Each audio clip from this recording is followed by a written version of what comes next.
What is up, everybody? In today's episode of TribeCast, me and the boys are going to discuss the upcoming presidential election and how Biden and Trump are courting the crypto community. So let's jump in. Welcome.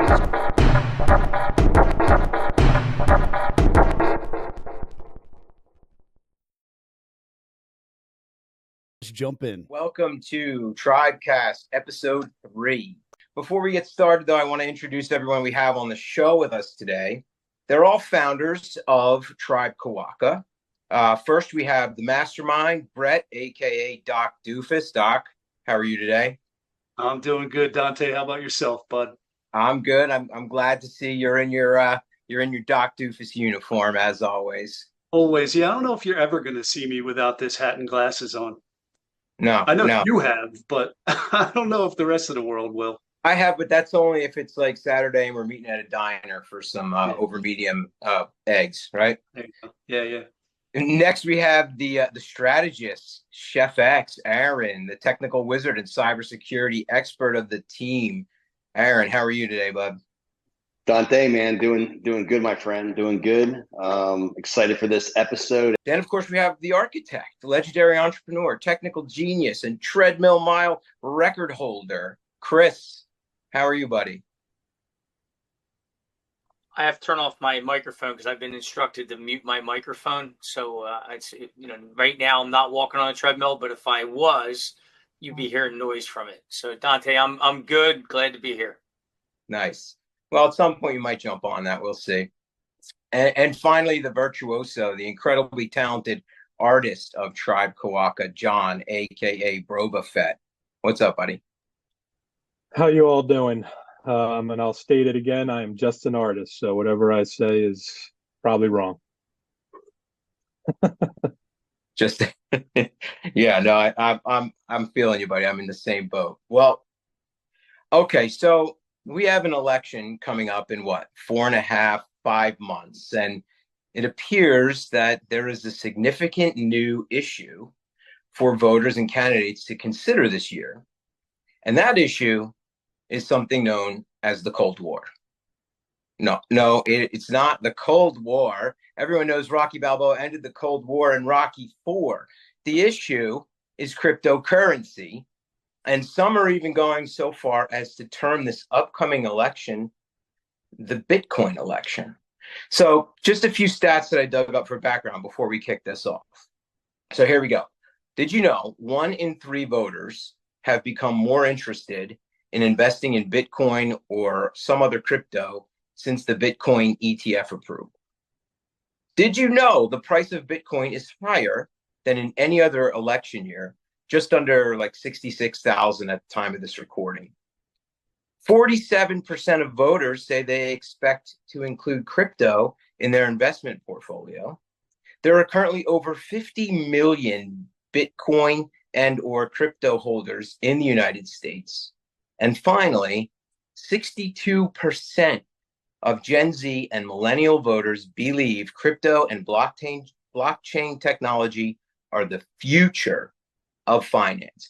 I mean, when you look at these figures, it's not much of a leap to say that a presidential candidate better have a strategy when it comes to Bitcoin. So, Doc, as someone who wades around waist deep in this stuff every day, any of those statistics surprise you? And also, which candidate do you, all of the voters in these aforementioned stats, want to see as the 47th president of the United States, in your opinion? Yeah, well, I will say that a lot of those stats I did know. The 40 or 50 people who 40 or 50 million people who have crypto in their portfolio is, I think, a tremendous stat. And I saw a poll recently that a large majority of them are nonpartisan, so they don't know who they're going to vote for. Hence the reason why Biden and Trump have spent so much time recently trying to court crypto enthusiasts, because it could be a deciding factor in whether or not, whoever gets elected come November. So, I guess for all those people that are trying to figure out who to vote for, I think up until very recently, it was an easy pick.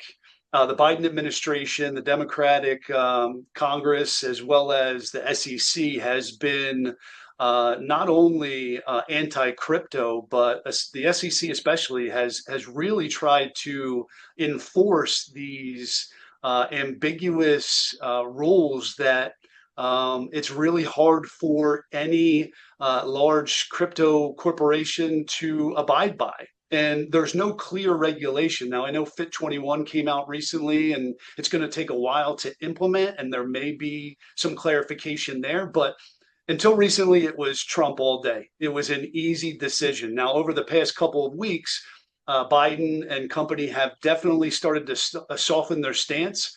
They're meeting with they're having a Bitcoin roundtable with Bitcoin executives and leaders and experts in the space. They're starting to get the conversation started. But at the end of the day, I don't know if it's just lip service for Trump and for Biden. You don't know if everything they're saying is just a catchphrase for them to get elected. And once they do, they're not going to implement any of it. I guess it remains to be seen. But if I had to pick one, I would still say Trump, because it just seems too convenient for Biden to all of a sudden be receptive to crypto. The timing just, it stinks as far as I'm concerned. Yeah. Aaron, what did you think about those statistics? I agree with Brett in that you can't really trust, or should we trust should be the question, right? Biden's flip-flop on this issue. Trump, historically, he kind of started this being pro-crypto. And, like you just mentioned, Dante, you shared a bunch of statistics with us. Is it the statistics that now have the Biden, camp flipping on this issue?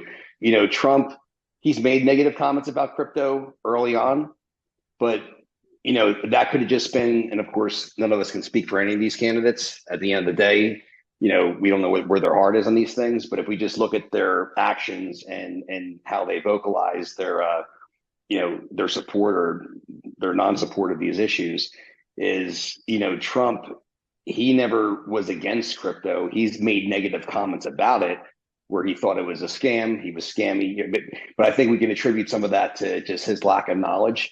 And I view that as a positive thing, because if I'm looking at a political candidate or anyone that you're voting to, regardless of the office, I would much rather them not support something that they don't understand. And then when they have full understanding of that thing, whatever it is, well, then give me your real opinion on it, your real stance on it. And Trump went from saying, he thought maybe it was scammy to where he became fully knowledgeable on the topic. And now he's pro crypto, pro Bitcoin, and pro bringing mining into the United States. He wants to set up infrastructure and even legislation to where we can have, a mining operation here in the United States and have, job creation from that and everything else. I'll make one last point in this, just in terms of the Democrats. If you rewind the clock back to 2023, it was around March 2023. You had Elizabeth Warren, who was pushing the Senate hardcore to completely ban crypto. And this was during the Anti-Money Laundering Act that she was trying to push. So, I mean, if listeners just do a little bit of research on that, you can see where her stance was on that, and all the supporters that she had, including Bernie Sanders and many other Democrats. Also, too, with the CBDCs in the legislation for that, and I guess you would call it the white paper that explains the technological components of how that's going to transact, because it's basically a computer program, is that, our government would have the ability to control what you can spend a CBDC on, right? Or what you can and can't buy, and even remove funds from your bank account. So basically remove your assets that are in that digital wallet. And you could relate this mostly to the Chinese credit scoring system, which we know exists in China, where you have to basically earn the right to be able to travel and do certain spending. So when this was a hot topic, and we covered this in Spaces a while ago, it was said, hey, is the United States moving towards where China is, has been with their credit scoring system? So there's all of that the Democrats, publicly have been in support of. So for them to all of a sudden flip-flop and now they're kind of on the Trump train, so to speak, with supporting Bitcoin and crypto. Should we believe that, or should we look at history? And I tend to look at history and actions of these politicians in the past, whereas, Trump's history has always been pretty much on point. I mean, sure, he's changed his mind on issues. We've seen this happen with other things, other issues that he's flip-flopped on. But I think he's been very consistent when it comes to freedom, the support of freedom in Americans, that we need to have, the freedom of speech, and then, freedom to have our own sovereign wealth. Can you change your mind after you used an NFT of yourself to raise funds at this point? Great point. Yeah. You see how much money you can make with it, right? Look, I think for me, it's a easy thing. Those stats are actually shockingly high because, I don't know, call me the common man. I don't think Bitcoin is anything I need to know about this election. I think it's going to be whoever can get the economy back, which will then make all this other stuff, NFTs, crypto, I think, come back to life. So that's just me. Well, Doc mentioned Fit 21, which sounds kind of more like some sort of internet diet or exercise program like P90X back in the day or something. But what it actually is on May 22nd of this year, the U.S. House of Representatives passed H.R. 4763, the Financial Innovation and Technology for the 21st Century Act, or Fit 21. The act provides robust consumer protections and regulatory certainty with the goal of allowing digital asset innovation to flourish in the U.S. and make America the leader of the financial system of the future. Aaron, good thing or bad thing for crypto? I know a big part of the allure of crypto is decentralization. How does this change things, putting up sort of guardrails? I definitely think regulation is important. We actually have to have it. I don't care if it's crypto, AI, or anything where there can be bad actors that are going to cause harm to, whether it's American citizens or, citizens of any country, just from a global standpoint. And clearly we've seen plenty of bad that has come out of crypto, given the wild, wild west nature that it has had since the birth of Bitcoin back in 2009. The SEC didn't regulate it largely. They oversee some stuff in the United States now, but it's very, very loose, and there's plenty of overseas bad actors, right? So we clearly need it. But here's the problem: like with all government regulation, the government tends to want to do a little bit too much of that, right? And again, if we want to tie this back to politics, and just to look at the difference between Democrats and Republicans, Democrats historically have always wanted more government. Republicans have always wanted less government, because with less government, less oversight, right? You get more innovation, you get more competition, and more of a thriving capitalist society where everybody wins. The average person wins and has opportunities. And that's just been the opposite of where the Democrats have gone. They want big government. They want to control everything. They want to regulate everything, which ultimately will stifle innovation and growth in any sector. I don't care if it's crypto or anything, right? So again, I'm always going to look at that historical trend. And while I agree there needs to be some kind of regulation, you want to keep the train on the rails, right? I think we can all agree on that.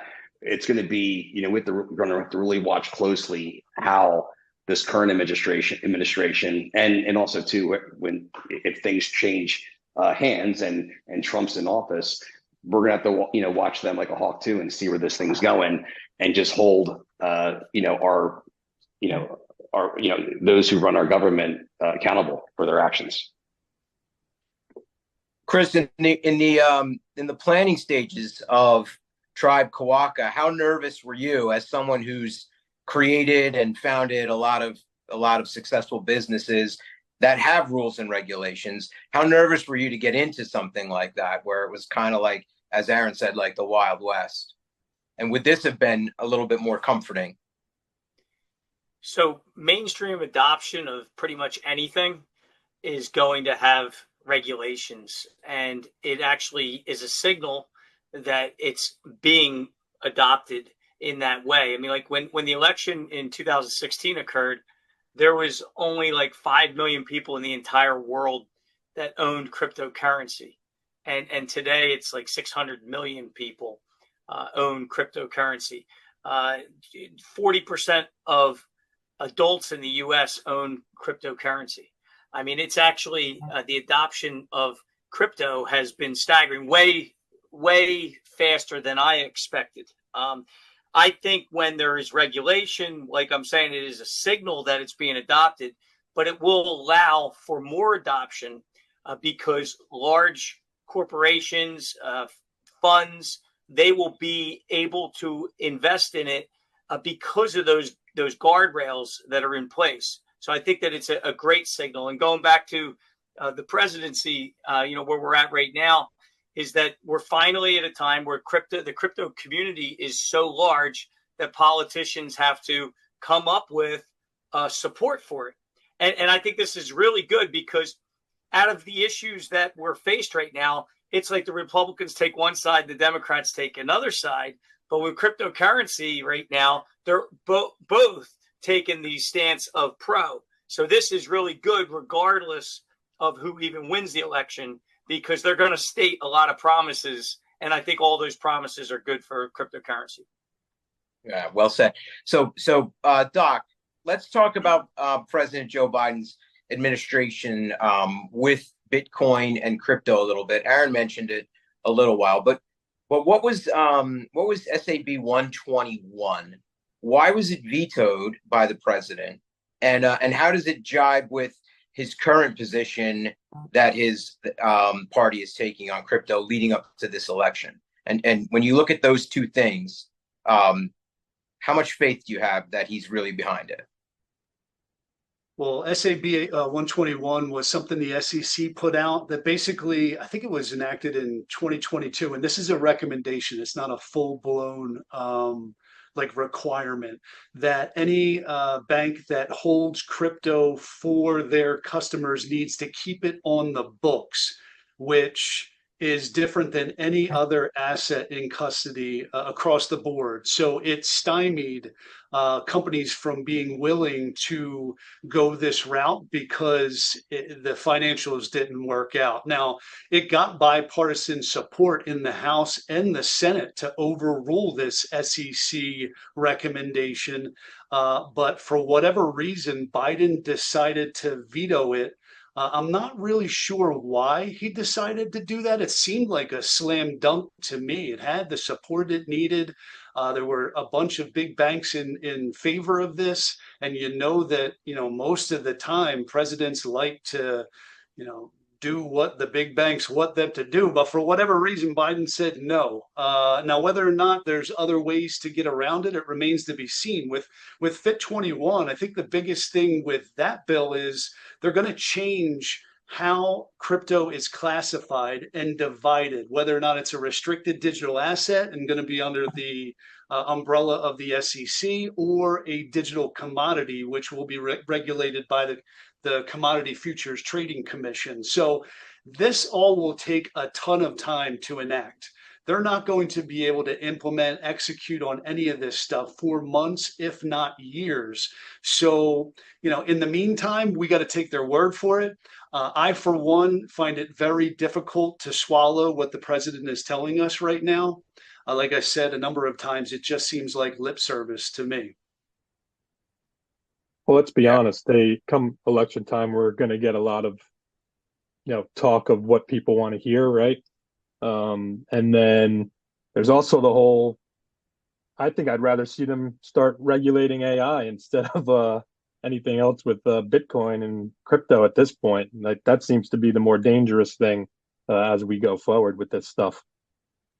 Yeah, and I agree with that, John. I absolutely do. The problem is, if there isn't clear regulation in place for crypto, we're going to get passed by every other country. And it's already starting to happen because they're allowing this stuff to go on and companies are flourishing. Companies are leaving the US because they're afraid of what's going to happen if they continue to be headquartered in the US. So getting that regulation, that clarity will just give companies in the U.S. the warm and fuzzies to say, all right, I'm going to continue to build in the U.S. and I'm going to continue to try to go down this crypto path and make sure it's in everybody's best interests. Brett, that's actually an excellent point you just made. The lack of regulation also presents the fear of what will the regulation be, since it has not yet been established, and that these other pro-crypto countries have existing regulation in place that protects both the business and the consumer. Right, it's a no-brainer. Get me the heck out of America. Let me go do business in these countries. So that's just an excellent point. It serves two purposes. One, to actually put the guardrails on so we can get rid of bad actors, but also to have peace of mind to investors, business owners, and consumers, so that they know that their assets are protected and the government has their interests at heart versus their own selfish interests, which is what we've seen so much in this country in the past when it comes to financial markets. If you look back to when we made our decisions, when we opened Quokka Labs, we made a decision to open in Wyoming because they had regulations around NFTs at a time where nobody else did, and around cryptocurrency. So it actually, if you have the right regulations, it attracts business. And that's what the United States needs to do. Well, Trump's definitely using this to his advantage in this election as much as he possibly can, right? So he just had a speech in Florida where he had the quote, "I will end Joe Biden's war on crypto, and we will ensure that the future of crypto and the future of Bitcoin will be made in America. We're going to keep it right here, and a lot of it is going to be done right here in Florida." He said that, in West Palm Beach, Florida. So what does he mean by a lot of it will be done here in Florida? And can we believe what he is saying about honestly supporting crypto? Like Aaron said earlier, it wasn't too long ago he was calling Bitcoin a scam. So, Chris, maybe what you were just saying about Wyoming, is that what he means by it's going to happen right here in Florida, that businesses can use Florida as their address? I don't know exactly what he's promising there. He's in Florida when he's saying it. So I'm sure if he's somewhere else, he'll probably, kind of explain that, no, Ohio is going to have a lot of crypto jobs and companies as well. But the real difference between when he said it was a scam and now is the mass adoption. I mean, it was barely anybody. It was less than 0.1% that were involved in cryptocurrency when it was, maybe the scam that was shared. Now it's just the mass adoption has proven that it is going to be our future. It is going to be part of our future, and probably a big one.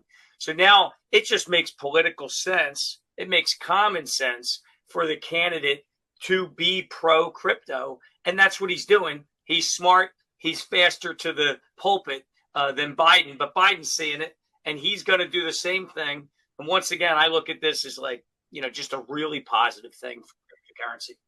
That statement that he made is wrong on so many levels. I mean, the fundamental principle of cryptocurrency is the decentralized nature of the blockchain, right? It's distributed ledger all over the world, not owned by one person. To say that Bitcoin's going to be made in America it just screams to the fact that he really doesn't know what he's talking about. And again, maybe he does, and it's just a catchphrase for him to rile up his supporters so that he can win in November. But yeah, it's just a ridiculous statement. He also mentioned that through Bitcoin mining or something, it was going to be, we were going to become more energy independent.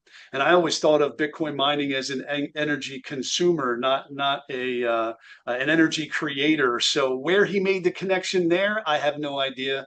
Half the time, I don't really understand what he's saying, but he says it with such conviction that you almost believe him, even if you don't know the words he's saying. Well, I was actually just going to say that. How many people out there really have any idea of what he's talking about? And if he just makes it sound good, they're going to be like, "Oh yeah, that's it. We're making it in America. So, we're going to make Bitcoin in America." Well, but if you go back to what Elizabeth Warren was planning to do, which was to ban it, that would be, obviously an enormous mistake.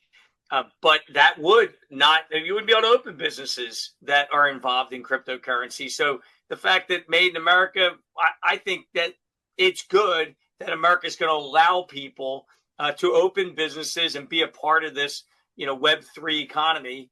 And, thank God that he's bringing it up, because if he didn't bring it up, maybe Biden wouldn't even be talking about it either. That's correct. And say what you want about him. We know he's for like making the middle class, small business America great again. So if Bitcoin's part of it, let's do it. I mean, we have to remember, I mean, Trump, he's a TV personality. I mean, the guy had his own reality show. He's an incredible marketer. He's very articulate as a hype man, right? But not so articulate in knowing what he's talking about. I agree with what Brett said. He says a lot of things, just like he has a very bad history on Twitter of saying a lot of the wrong things, and just some of it's even complete nonsense. But if you just look at the man and his track record, again, where he was leading the country when he was president and what he's been campaigning on, since he decided to, come back and go at this a second time and win back the presidency, he has been very, very consistent. Yeah, like Chris said, there wasn't mainstream adoption on crypto. So that's obviously why he was calling it a scam. So is everybody else. So I don't see that as any big deal. John, you're absolutely right. His heart's in the right place. I mean, his whole campaign from day one, pre him being president, the first time, it's always been about the small guy, right? It's been about the consumer, the small business. He's a man of the people. That's how he's always been. And he's going to be making moves to do just that when it comes to our freedoms. And that also includes our financial sovereignty. So I trust what he's saying in that area. Now, whatever the heck he meant about Florida, being everything being there, I think he's probably speaking about the mining, and he's just saying all these catchy phrases and bullet points, like to be pro-America and rile up his supporters, like Brett was saying. Yeah, so here's a question: how much do you think he actually knows about crypto himself? I would say very little. Or is all of it just being fed by somebody, which is fine, but I mean, he is a very successful businessman with, I think it was somewhere around 30 plus businesses. He's had multinational corporations before he turned everything over to his family, before he ran for the presidency the first time. I mean, the man truly does understand business. He's a multi-billionaire. So his understanding of finance is impeccable. I would like to think that he's an easy learn on crypto when he chooses to do that. Do you think he's got a big crypto portfolio himself? I would have to think he's got something. I don't know how much. Maybe that question will have to be asked. Maybe not on the Elon side, but maybe a little bit. Yeah, I'm sure at some point, to some extent, he does. I have to pose the question, the same thing. What do you think Joe Biden knows about crypto? Absolutely nothing. Yeah, that's not a single thing. Like there's a good chance that Donald Trump really actually understands it pretty darn well, right? He might not, but we can probably all agree that Joe Biden definitely doesn't understand. Well, Trump has an NFT collection. He does have an NFT collection. Yeah, Trump has an NFT collection, right? So that begs the question: what does Biden need to do to compete with Trump? If Trump's using things like I'm going to end Biden's war against crypto, right? Harkening back to the war on drugs waged by the Reagans, right? What does Biden have to do to convince his supporters of crypto, that they should vote for him? How does he compete on this battlefield?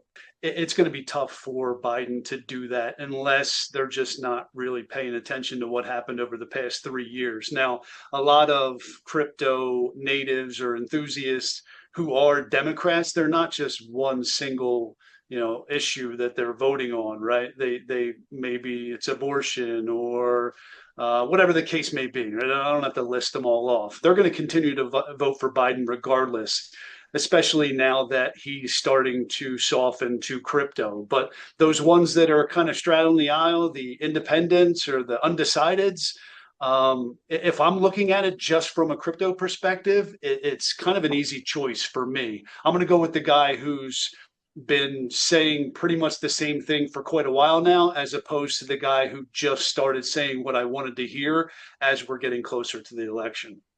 And let's be honest, Biden's probably one of those guys who flips his phone like this, like an old person. Yeah, right. I mean, you look at it. He's not like an old person. But Biden has somebody that flips his phone for him. I don't think he lifts his Actually, finger that high. Actually, I don't think he has a phone. There you go. Get away from him. Didn't they take Trump's phone away from him at one point because they wanted him to stop tweeting when he was president? I think they literally did. I don't think anybody takes anything away from him. No, he's too into technology and Twitter and Biden. I don't know. Yeah. Regardless of who you want to vote for, it just makes sense for the crypto industry and the community to take politics out of it. Chris, you mentioned it. There's mass adoption at this point. The crypto community has a lot of leverage at this point because you see all these presidents starting to, or the election's coming up and everybody's trying to court crypto so that they can win people's votes. We don't necessarily have to pick a side. We need to have a stance and stand by it and say, regardless of who gets in November, this is what we want, right? For us to be divided and say, I want crypto, but I want Biden, or I want crypto, but I want Trump. It's just another tool for them to divide us and figure out a way to screw us over. So we just need to stay united. And one of the things I wanted to bring up is there's this super PAC called Fair Shake.